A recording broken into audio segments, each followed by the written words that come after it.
Yeah, I'm recording it, guys. So if you do want to pass it on to any of your friends, relatives, people that you want to spend your retirement with, since once you'll have a couple of these houses, you'll have, get 4 of these things, and you've got $1 million a year coming in, and you'll understand that you'll be able to buy a new one every year. So it won't take too long that you'll need some friends to go and spend some money on, or travel around the world and do whatever you want to do, because school fees will be paid for, house will be paid off, retirement will be all organised. So then your biggest question is, how am I going to be spending all this money? So there's no point going and spending $3 million on a block of land in Sydney, Melbourne metropolitan area. There are no blocks of land. That's the first thing. So you've got to buy some rundown old house, knock it all down. You can get maybe half an hour out of the city for $1.5 million or so for something that's going to be big enough to build an NDIS house on. But and there's demand from NDIS participants everywhere. But there's just no point if you're looking at it from an investment point of view. We want the lowest land cost. We want the highest demand.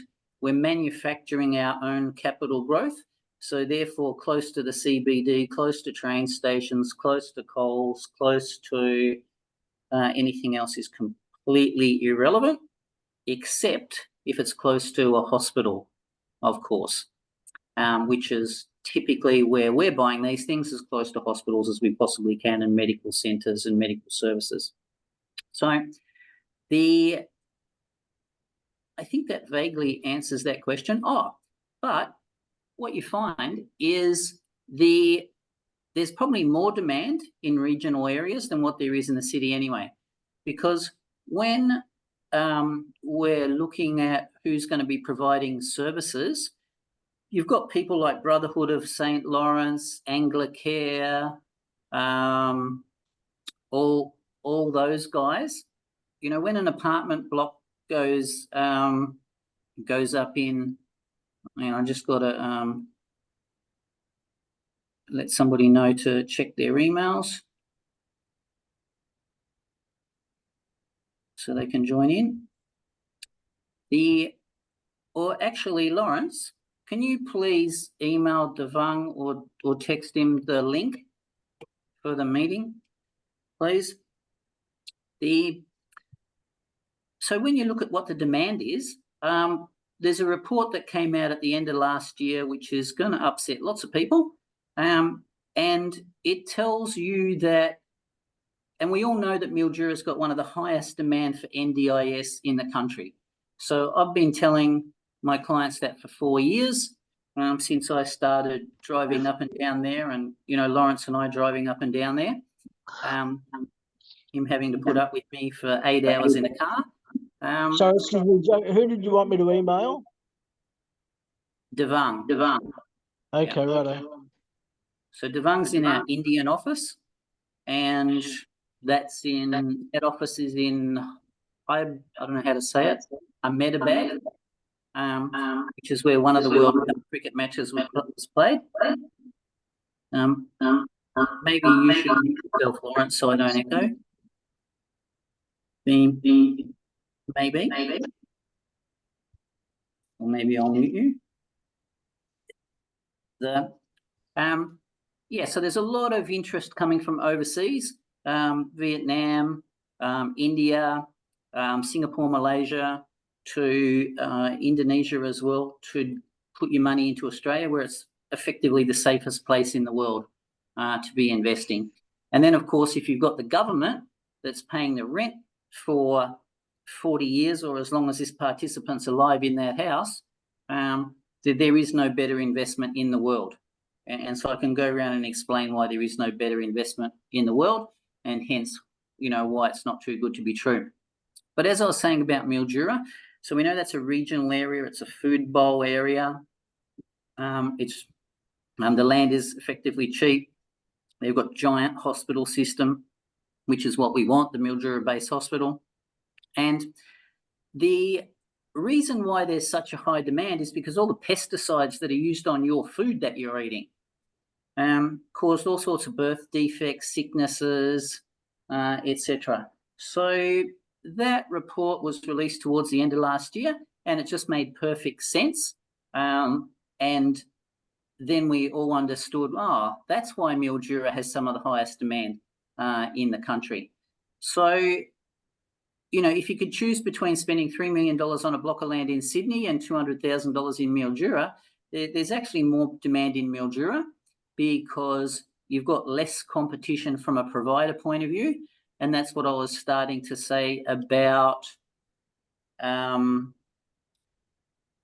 people like Brotherhood of St. Lawrence, Salvation Army, who are Anglicare, those sort of companies. They'll go and buy 10% of the apartments in a new apartment building, and they will manage those and look after people with a disability in those apartments. But they're not going to go to Renmark in South Australia. They're not going to go to Shepparton. They're not in Mildura or any of those places. And that leaves the opportunity for you guys to be investing in those areas and getting the same amount of rent as what you would in Sydney, but with astronomically lower cost to entry. So your returns are enormously higher. So everything that we're talking to you about in house and land packages is typically 20 to 30% gross returns, which is huge because that's where the demand is. The buildings all cost about the same to build, roughly. I need to tell you all to hurry up and to invest because NDIS wants us to build bigger houses because we're not building enough to house and keep up with the demand that there is for people wanting accommodation. So if we can build a house for 3 participants, it takes the same period of time to build that as what it does to build a house with 2 participants, then the NDIS is happy and the providers want us to start building those from the 1st of July. All our major NDIS providers that we're in bed with want that to happen. And what that means is bigger blocks of land, and it also means a bigger house. So therefore, there's a cost of money for a bigger block of land, and there's also cost to build a bigger house. So very easy to get 2 participants in any of our houses. A little bit harder to get 3 because of personality clashes and storing all their equipment, etc. And yeah, so chop, get yourself organised so you can have, one of the 2 participant houses there rather than having to spend, more money on a 3 participant house in the very near future. So the costs are going up and up and up. When Lawrence and I started running around and telling people about this nearly 5 years ago, we were selling high physical support houses for $600,000. Those houses value at over $1 million today. So that's $100,000 worth of capital growth per year, $2,000 a week just in capital growth. On top of that, you've got cash flow. And the cash flow for all our customers have got 2 participants in there. It's a bit over $100,000, which is pretty good. I've got to say that we did expect to have 3 participants in those houses and therefore $150,000 a year. But the NDIS providers don't care about you. They don't care about me. They care about the person with the disability and what is in their best interests and best for their mental health. So that's a lesson that we've learned over time. What looks good on paper doesn't always work that way. And therefore that may partially answer the too good to be true story. But in a lot of cases, having 2 participants in a house, our investors are actually getting more money than what they're expecting to get with 3 participants. Because in recent houses that have been built, if 3 participant houses, if they're enrolled for just a 2 participant house, which then leaves 2 living areas, 2 lounge areas, we can be getting $80,000 or $90,000 per participant. And so we're getting $160,000, $180,000 for 2, whereas we were only expecting to be getting $150,000 for 3. So that's worked out really well for people as well. This presentation that I can run through for the new people, I haven't changed it since pretty much day one. I've just changed my contact details and things like that a little way through, but I've left it that way because everything that we talk to you about has worked out better than what we've promised. We typically under-promise like most people would, rather than over-promise and then have you quite disappointed. We'd much rather prefer to under-promise and have things work out. So usually what I do at the start of our weekly meetings is give you a bit of an update as to what's happened during the week, and then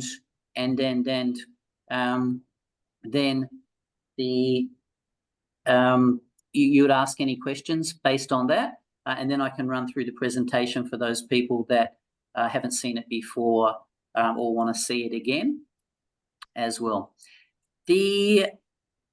So I'll ask again, from anybody, are there any burning questions, outstanding questions that you'd like me to address first?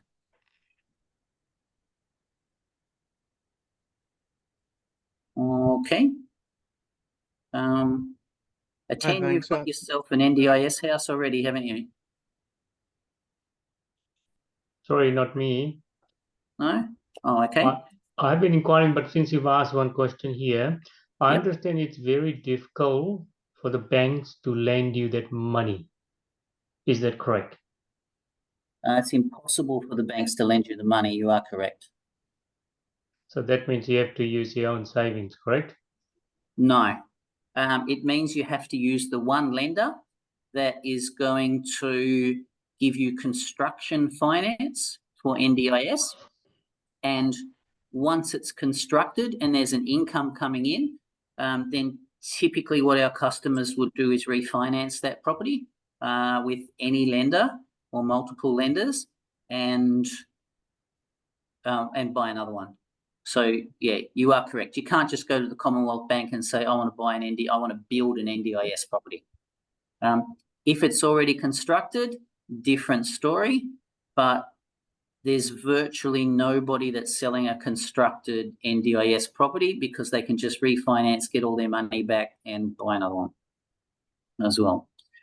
The only people that, on a slight tangent, the only people that have sold completed NDIS properties, and you would have seen some get emailed to everybody in the last couple of weeks, are the NDIS providers.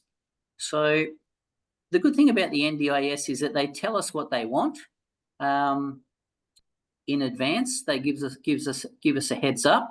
And one of the things they said is that they don't want NDIS providers owning the houses. But the NDIS providers wanted to own the houses. They wanted to own all the accommodation because then the participant is locked in with them. And the NDIS said that, well, that's conflict of interest, because if you're looking after the participant and making money and there's no other accommodation, then you can be providing really, really shitty service and that poor old participant can't go anywhere else because there's no other accommodation. So it was frowned upon to do both. But then I think it was the 8th of December, the government said it's illegal for an NDIS provider to actually own the accommodation because it is a conflict of interest.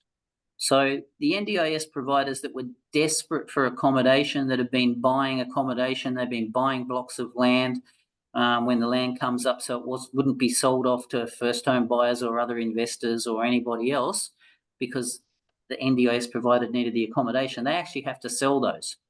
And that's one of the advantages in dealing with us, is that those NDIS providers know that we have got thousands of investors, and so they tell us what they need sold and where it is. And if it stacks up okay and people are going to make money, then we'll get investors for them and they'll be able to get out of that property, conform to all the current rules and regulations, and concentrate on what they're meant to be concentrating on, which is looking after the participants. Everything that we talk to you about, we email you, you can purchase it in your self-managed super fund, and it would be an exceptionally good idea to be buying it in self-managed super fund as well.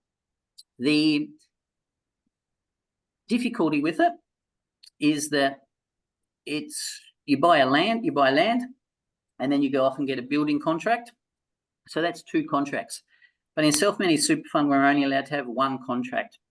So what that means is we've got to use a third-party finance company to buy the land, sign up the contract with the builder on your super fund's behalf, pay all the interest repayments on the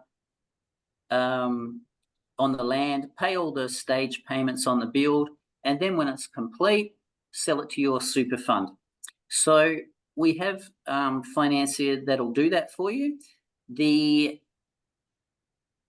By the time, and they only charge $10,000 to do all that. All right, so it's actually a bargain to get it into your super fund. All the other costs that you are going to incur are going to be passed on to your super fund. So obviously it's going to cost you more to put it into a super fund, and it's going to end up costing you about $60,000 more than what it would by just buying it as a 2-part contract.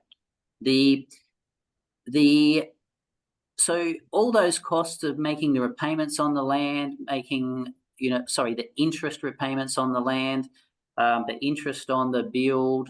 Obviously, we had to pay stamp duty on the land as well. It's cheaper, isn't it? Sorry? Sorry, isn't stamp duty cheaper then? Yeah, it is. Yeah. Yes, because you're only paying stamp duty on the land, and the financier then finances everything. However, that financier actually owns that property while it's getting constructed. So then he's got to sell it. He's got to sell it to your self-managed super fund. So he's not going to pay for the stamp duty. So your super fund's actually got to pay another lot of stamp duty once the house is completed. So double dipping. Yeah. So there's double dipping by the government when we're trying to get one of these things into our self-managed super fund. So if we were to build a normal house and land package of around this value, $850,000 to $950,000, while it's being built, you've probably paid out $50,000 or $60,000 to get that through to completion, roughly. Now, if we then have it in the super fund, we're probably paying on top of that another $50,000 or $60,000 to get it into the super fund with the associated fees, charges, etc. So any of the prices that you see come out through our emails, if you added about $100,000 to that, that would tell you how much it's going to roughly cost you to get it into your super fund. Now, people have said to me 100 times, well, I don't want to pay an extra $100,000 to get something into my super fund, but they actually should, because in the super fund, the tax rate, right? So the tax rate is only 15% on the income. You've got tax deductions because you've got the cost of interest. You've got huge depreciation in any of these NDIS houses because of all the fixtures and fittings, additional fixtures and fittings that are in there. And you've also got, so it's the tax rate. And if you're over 60, then there's no tax if you're not working full time. Alrighty. So yes, we've been shafted by our wonderful government again and the banks. So if there's anybody surprised about that, bad luck, you shouldn't be. But once it's in the super fund, it's only going to take you 2 or 3 years to actually have recouped that money by the fact that you're paying less tax. And after that, you're making a screaming profit from the less amount of tax that's being shafted on the income that these things are generating.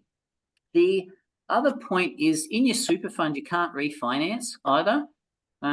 Now, just remember, I'm not an accountant. I'm not, you know, a lawyer. I'm not a conveyancer. I'm not a mortgage broker. I'm not a real estate agent, which means that I can tell you what other smart people are doing without, you know, any limitation.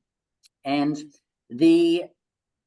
what one of our customers does is buys every NDIS property that he can get. He's a real estate agent. When it completes, in his super fund, he was a real estate agent. He's an elderly gentleman that's retired. He sells those properties for no capital gains tax, but let's say he's paid $950,000 for it. It's getting $200,000 a year. So on a commercial, and this also is a bit of an answer to the finance question as well. You know, it's impossible to get finance. Yes, because it's a commercial loan. Commercial.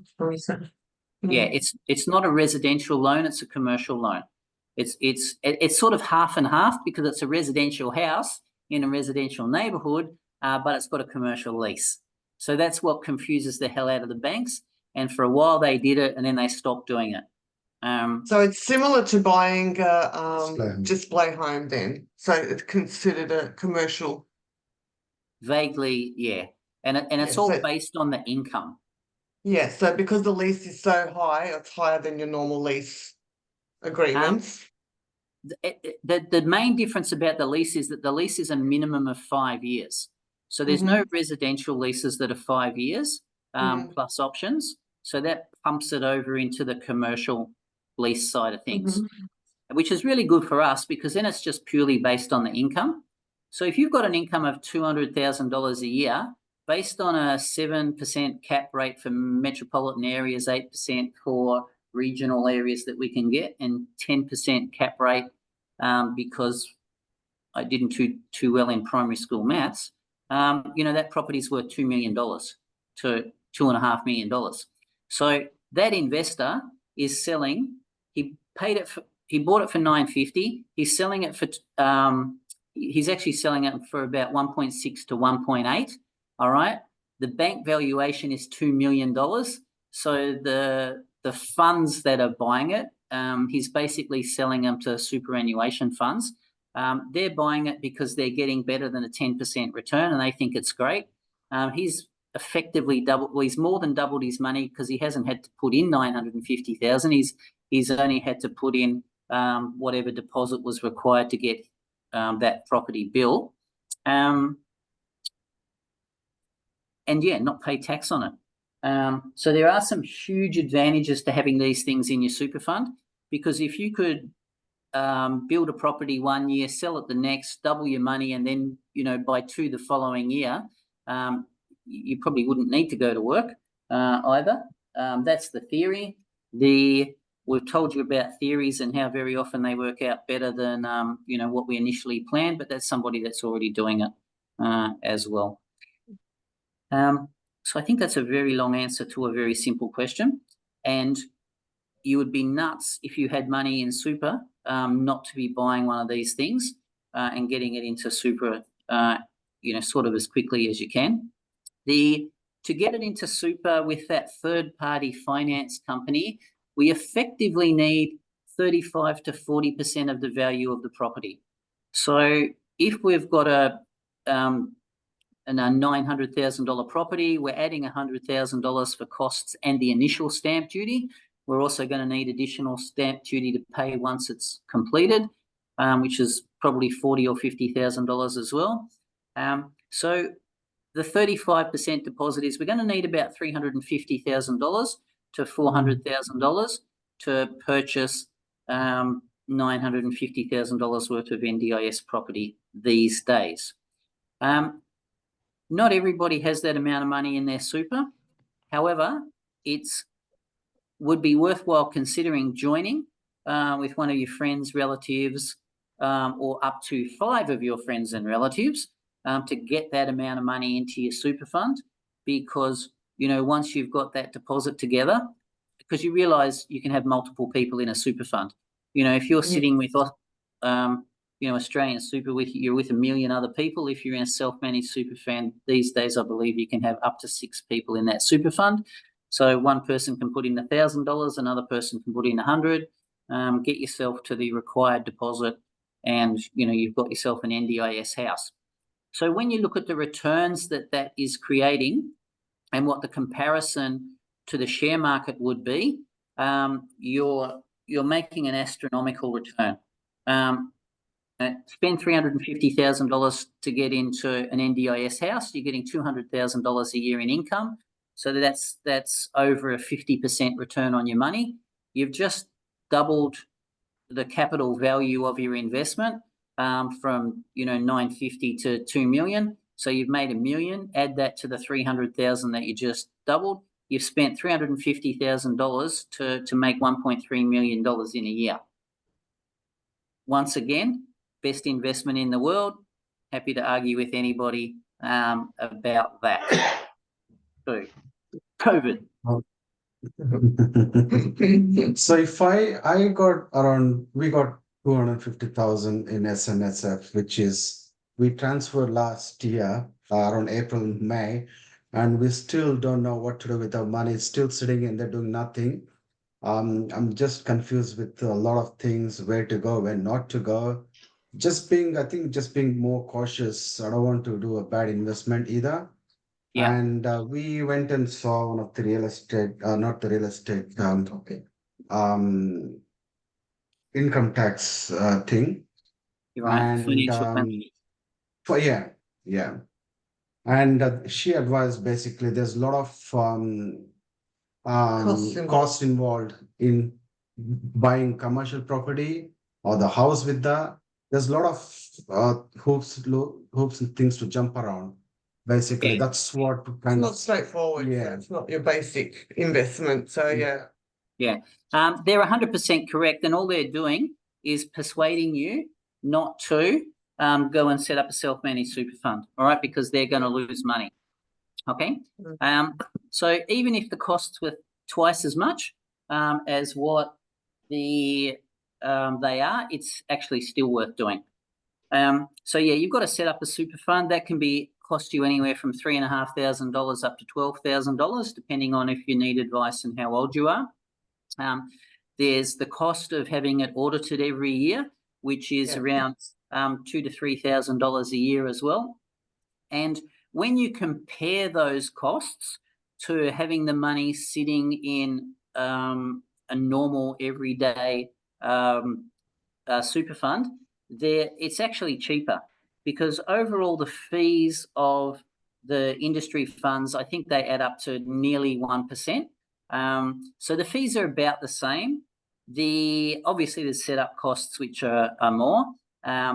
But then when you look at the returns, I've already given you the returns from leveraging into one of these properties. But even if you didn't worry about what the capital growth was, you're making a couple $100,000 a year in income. So higher return. Yeah, so compare that to what the share market's done. So the share market's pretty much at its highest ever.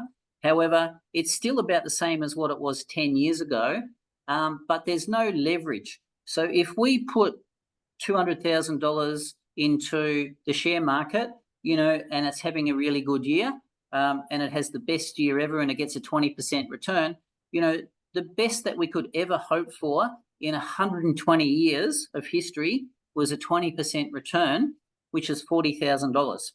Now, it's impossible for any of our NDIS properties to not generate more than that. So in the worst year that an NDIS property could ever have, it's still going to give you a greater return than what the best year of a share market return could possibly get anybody. So, and of course it's, bricks and mortar, and, it's a house that people can live in. So, even if, we have a pill that cures every single disease, you still know that the average property in Australia is going to double every 7 to 10 years anyway. So, that's our worst case scenario with the property. We've got $1 million worth of property doubling every 10 years. We're making $100,000 a year, worst case scenario on capital growth. So whichever way we slice it, just thanks to the leverage, thanks to getting a loan, we can get a spectacularly safer return by using super to be investing. Sorry, But- Joe, just to confirm, sorry, because we also were advised, like before we do it, so you can't use all the super apparently, you can only use a percentage of the self-managed. So is that correct in saying that? Yeah. So just remember, I'm not your accountant, but Yeah. what the bank wants to see is usually they sort of think of it like if that house is vacant for a year and you lose your job, and COVID-25 comes along, how are you going to make the repayments to them? So people think, oh, it's my money, it's my money, it's my money, and they get a bit nervous about spending their money, but it's actually the bank's money. And the bank are the world's, second biggest tight asses and, pessimistic people. And they're a lot more pessimistic than you and I are ever going to be. And it's their money that they're using to buy this property. So they want to know how you're going to make those repayments for a year. And so typically we have to leave about a year's worth of repayments in your super fund to get that all through. Okay, fair enough. Yeah, and that's and your fees and auditing and that. Well, it's similar to investing in other properties, like that's why they only allow you the 20% to make sure you have enough funds to cover. Yeah, yep, correct. So they're just covering their own bank size. They don't care about you, as well. And what I was going to say with Raghu as well is that I don't know if you saw, but we had some apartments in Sydney that were sold, or that came from one of the NDIS providers. So that NDIS provider bought 19 apartments, St. Mary's in Queensland. The properties came to settle, so they're completed, and he realised that he wasn't legally allowed to settle them now because, they'd bought them 2 years ago, 3 years ago before the building started. They bought them off the plan. So he had to sell them, and they were $700,000 to $760,000. So if you had $180,000 in your super fund, you could have bought one of those properties. Oh, wow. Yeah, and they all sold in about 13 minutes, I reckon, from when we did our email out, because they had to get rid of them in a hurry. So we just did an email blast to all our customers, and they all disappeared. So obviously I've got all your details, which is how you get here, because we just do an invitation every week to this NDIS presentation. So you will see, you'll be the second people to see what there is for sale, and it disappears, effectively straight away. How you get to be the first person to see what's coming up for sale is have an expression of interest organised, have a talk to your accountant, our accountant, or both for a second opinion to work out what the ownership structure should be for this investment, and get finance organised, because your salesperson will know, or I will know, what you're waiting for, what you're interested in, what you hate, where your land tax problems are, so you can't invest, in Dan Andrews' country anymore, whatever it might be. And when those become available, we just ring you and give you the details and say, all right, this is coming up. We know you're waiting for X, Y, Z. Have a look at it, see if this is something that you want, yes or no. And then you're given that option before we just drop it out to the whole database and it just disappears. Perfect.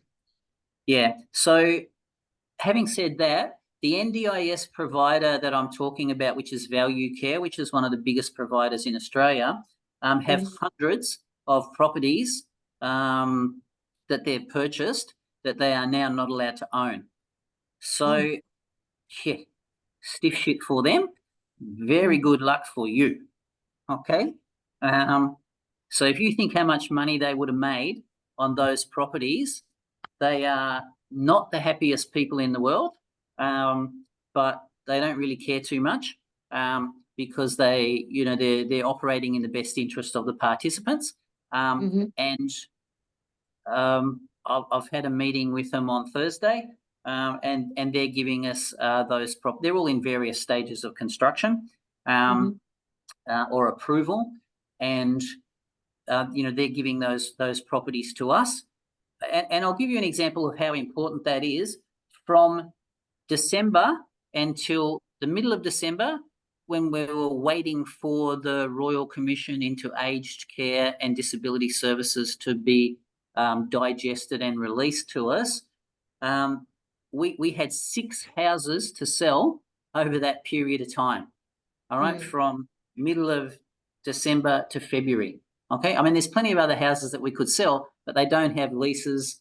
They don't have participants. They're never going to have participants at all. So, all the properties that we talk to you about have a lease. They have NDIS providers. They're with the biggest and best NDIS providers in the country. There's a commitment from them when they give us that lease to then go and hire approximately 10 staff to make that house operate as it should, whereas we can't get that from anywhere else. So we couldn't recommend any other houses. So we've been starving for the last couple of months, but now we're off and running again with these new releases that we'll be getting. And the point of that is that there are some more of those apartments in those properties. So when I know how much super people have got, and therefore how much deposit is going to be required and what budget that relates to, that can be allocated to you for to have a look at, see if you want to go ahead with that particular property as well. So very important, talk to your salespeople, get an expression of interest, get the ownership structure organised, get finance organised, because, I keep saying it, the NDIS provider doesn't care about the greedy investor, all right? He's trying to find a house for somebody to move into, to stop them getting beaten up in a group home with 20 other people, stop them getting yelled at by their mum, their brother, their, stepdad, all these other horror stories that you hear about NDIS. It's a horror story that wonderful people like me trying to get into heaven and new investors are solving by providing more accommodation for these people. So any of the nightmares, it's virtually 99% of cases due to a lack of accommodation and lack of carers.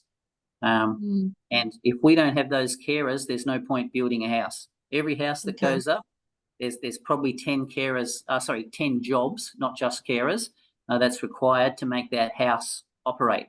So, if we've sold 19 apartments, that's 200 new jobs that we've created. Where are you going to get 200 new staff? How are you going to administer 200 new staff? We need to be dealing with a significant NDIS provider to make all that happen. So don't think the builder's the most important piece of this puzzle. Anybody can build a house because they've got the instructions. All the instructions are detailed down to the last millimetre as to how big something needs to be, how wide it needs to be, how strong it needs to be, all that sort of thing. So that's not the issue. Obviously, the banks are an issue, okay, but we've got the finance company there. We need an NDIS provider who's going to look after the participant. He's going to have carers to get up at 3 o'clock in the morning and wipe somebody else's backside. We've got to have appropriate flat land. We've got to be in an area where not every other idiot or, marketing company, greedy marketing company has gone and built houses. For example, in one suburb, there's 17 robust houses built in the one street.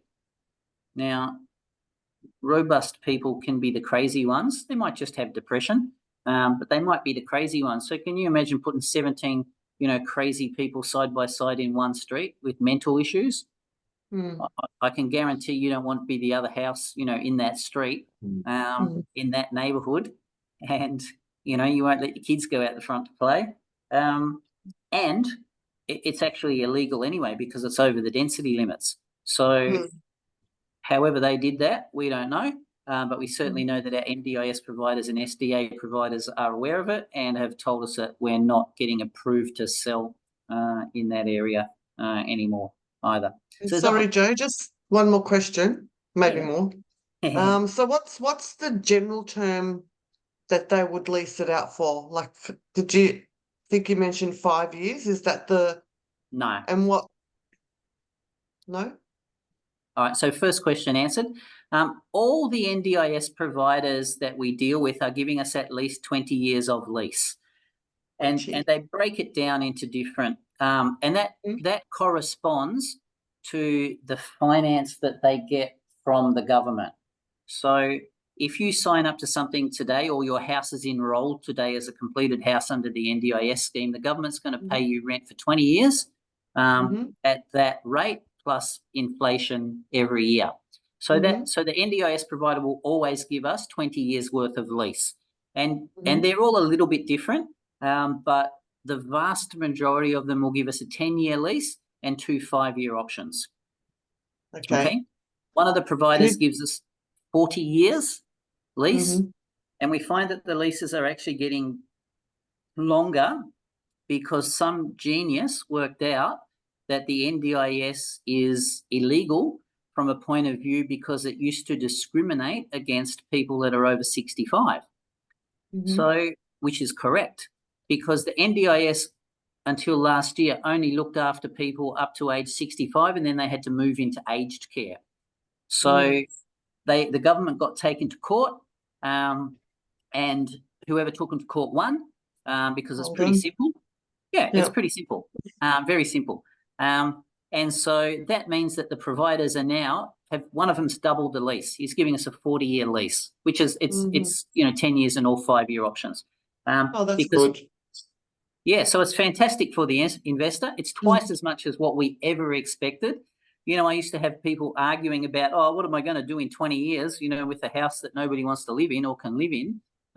It's just a complete irrelevancy these days. So as long as somebody is in that house before they turn 65, the government will not drag them out of the house and leave them in the gutter or throw them into some aged care facility. It will leave them in the NDIS house, and it will pay you the NDIS rent for as long as they exist, and they live there, or they get taken back to hospital, or they do. It depends if the government don't change their policies on it. Yeah, correct. So the the Royal Commission into Aged Care and NDIS was one of those opportunities for the government to change its rules and regulations. There were a whole lot of recommendations that they made, and one of those recommendations were that they need bigger houses built. So that's the heads up that I was talking about before, because for the last couple of years they were saying they don't want the NDIS provider to also own the houses. So now that became legal. It's actually pretty impressive how the NDIS work and how they work with people. I know there's a lot of bureaucracy, and it takes a year to get, might take a year to get somebody's finance and for accommodation to be approved. But it's pretty impressive how they work with all the stakeholders and make sure everybody's getting their say and laying out a path, because it's a long-term commitment to us as the investors, the providers, the participants, their families. It's very, very impressive to be dealing with them, and everything is documented. It's all in black and white, so there's no confusion. There's no argument. There's no grey area at all. It's all very, very straightforward with it. So we do like it, and we know what's coming up. So that was one of the opportunities for them to change the rules. They only improved things from our point of view. And also there was a 5-year review that was finished in June of 2023, where, we were terrified that, they were spending $23 billion a year, $24 billion a year last year in NDIS. And we thought, oh, shit, that's more than Medicare. They're going to cut it now. They actually took the rent from $23,000 a room for improved livability up to $70-something thousand per room for improved livability. And they took high physical support from 43, 46, somewhere in there, up to 84, 86, something like that. So they actually doubled the rent or tripled the rent, which caught a lot of people by surprise because we thought, if they're trying to cut costs, well, that's an obvious way to do it. But they realised that for every dollar that they spend on NDIS, they actually put 2.2 into the economy. So they're making a profit for every dollar they spend on NDIS. A lot of it's to do with those jobs that I mentioned before, of course. Yeah. But also it's the savings from not having to look after people in hospital, aged care facilities that the government pays for, etc. as well. So, they're only paying you. Yep. Oh, what I like about your providers, you're not some tin pot investment company saying, "Oh, this is a good suburb to build an NDIS house in." You're building houses where the providers are suggesting to build, and then those providers, are planning and have someone ready to put in there. And so that's why you're so sure that it's almost to not get a participant. I'm right on that, aren't I, Joe? Yeah, but that took us 4 years to organise, remember, as well. All righty? Yeah. No, so like say if you're in if that area you're in gets big 17 houses in the street by these other tin pot investors, maybe not with that provider, and then it's all flooded. Well, one, we should still be safe because we're with the good provider and they have their people. Right? Yeah, so that's what I But was if alluding. Yeah, I was sorry, actually, I'll just answer. I was just alluding to that before, that I needed to get you guys to hurry up, because the first people that own the houses in the area get the participants, and then those participants don't move. Okay, so even robust, yeah, they don't move. Okay, because they need all the technology, they need custom design things, they need extra staff, they've got their routine. A lot of these people can't deal with a break-in routine at all. That you can't move them around anywhere. And that's why the providers give us up to a 40-year lease, because they know that person's going to be sitting there for effectively the rest of their life. And that's why we sort of try and hurry you up to do this as soon as you can, because, once there's half a dozen houses or a dozen houses in an area, you shouldn't really be putting any more in that area at all. And so it is very limited from our point of view as to what we can do, depending on the area, of course. And what I was saying, I think I've had a whinge in previous meetings about, I'm picking up NDIS providers at 7:30 in the morning on a Sunday, okay, which I didn't even know that time existed on a Sunday, all right? But I'm picking them up, I'm taking them to breakfast, I'm filling myself full of coffee, and that's just to build the relationships with those guys so that they'll give us that stock for my customers first. And then again, Kristen and myself, we're out with NDIS providers, SDA providers, and one of the fund managers till 3:00 last Thursday night, filling them full of alcohol and extracting all their trade secrets. As yeah. So lucky I haven't asked you this one before, Joe. If you had say if the shit hit the fan and you get stuck without someone, do you know of any sort of thing that these houses can be used for instead of the general public, whether aged care or not just co-living, maybe something better, or they might knock IL on the head? It's basically co-living, okay? So when these houses were being completed, when we started them before COVID and they were getting completed, the real estate agents in the area were asking our customers if they could use them for co-living.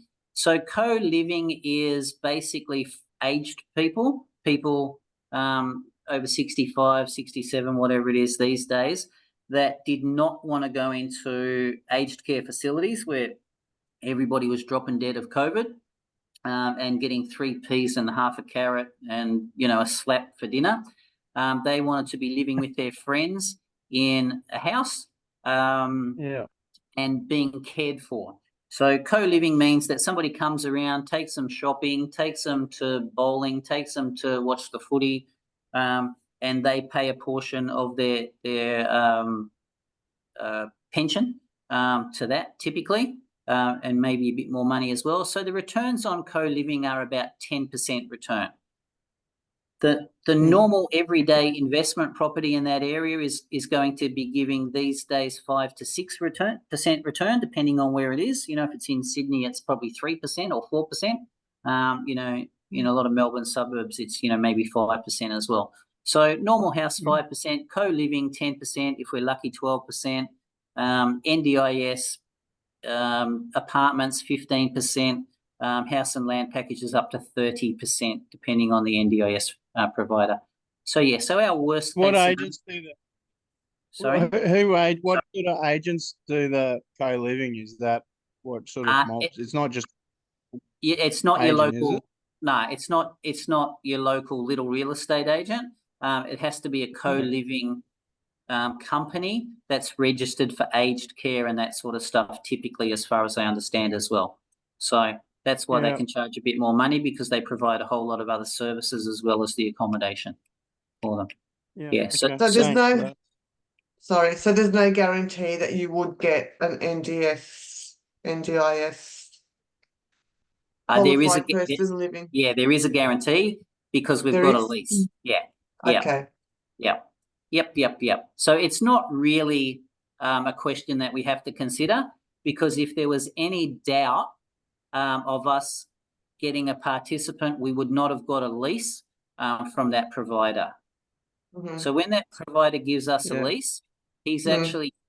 he's already paying a plan manager, his staff, to get that participant ready for that house. Mm. The builders that we use have to sign an agreement with the NDIS provider to have the house completed in under 12 months, Mhm. because if it goes over 12 months, the participant's finance approval has expired, and then they have to do that finance approval all over again, which can take another 12 months. So there's a whole lot of pressure and to get these things done within a certain time frame, while he's got the participants to move in as well. Yeah. Sorry, dumb question. What's SDA? So what's the difference, NDIS and SDA? Yeah, it's actually a good question, and I glossed over it all the time, because the NDIS provider is the one that looks after the participant, the person with the disability, but they don't rent the house. So who rents the house from you is the SDA provider. So the SDA is Specialist Disability Accommodation, and they give you the lease, right? Okay. What they do with it is basically up to them. So they can be dealing with one NDIS provider, they can be dealing with 3 NDIS providers, and we really don't care, because the NDIS providers are the ones that have the client, and those NDIS providers take that client to the SDA and said, can we please rent a room from you? And they work it all out, do the paperwork, get the lease organised, manage the property, manage that participant. All right. So they're like the agents. They're definitely the property agents, yes. Yeah. Okay. So we think of them as little, real estate agents. They're the property manager. They're creating the lease with us. Okay. And then their tenant is it's effectively the it's not quite legally, but it's the NDIS provider. NDIS. Okay. Yeah. And so I use them interchangeably, because for the first 3 or 4 years, they used to be very often one and the same company. But now it's the same thing as conflict of interest. The government says, no, the NDIS provider who's looking after the people should not be, like I said before, the same company that's looking after the house. Because there's a terminology in NDIS which says freedom of choice or something like that. And freedom of choice says that that participant can move houses whenever they want. But if there's no other houses and they've got a lease tied up, then we've got to separate them. That's all. That's all. That's all. Alright, so it's pretty much like a segregation of duties. They can't be accountable. 100%. They can't be accountable for both. Correct. Mhm. Correct. Yeah. Alrighty. So it's a fairly good set of questions, guys. Is there any other questions? And I see a couple of people have been on the call before. Did you new guys want me to run through the NDIS presentation? Not at the moment. Maybe if you just email us, Joe, that'll be good. I can squeeze through some information. Yeah. Can you just tell me what an email address is for you? It's RS RS underscore underscore Chelevia CHEL EL. UV. Hang on 2 seconds. What I'm going to do is I'm just going to stop this recording, and I can email it out to everybody as well. 1 sec. I'll text you the email address anywhere. Like type it in. All right. I'll. It's better. Yeah, but he's got it. He sent you the link. Oh, okay. So want it or not? It's all right if you need to. Hang on, guys.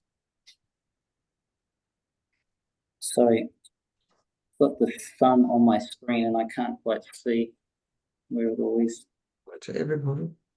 Yeah. Joe. Joe. Anyway, sorry. Sorry, message. Yeah. Yeah. So for RS underscore CHEL. Should have sent it in the text. You should have received it in the message, Joe. Okay. All right. Got it. Yeah. Makes sense. Cool. All right. Lovely. And you guys are together then, sitting there, are you? Yeah. Very good. All right. So that's pretty much all done for today. Obviously, you'll have my details when I send things through as well. And a lot of you have got a salesperson to deal with, so we will go from there. All right. All right. Thanks, And Joe. Yeah, my pleasure. Anytime. So every Okay, Monday. thank you, Joe.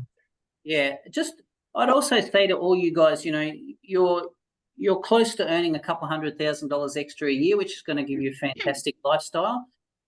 So just remember that there's no point, going to the beach, playing golf, if you got no mates that can afford to do the same. So invite some here. Seriously, invite your friends along next time, and we'll bribe you and corrupt you for such referrals as well. All right. No worries. Thanks, Joe. Thank you. Pleasure. Yeah. Have a good evening, everyone. Thank you. Thank you. too. Bye. Thanks. Bye. See you. Bye. Bye.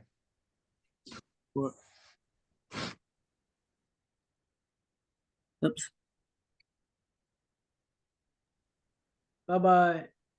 See you.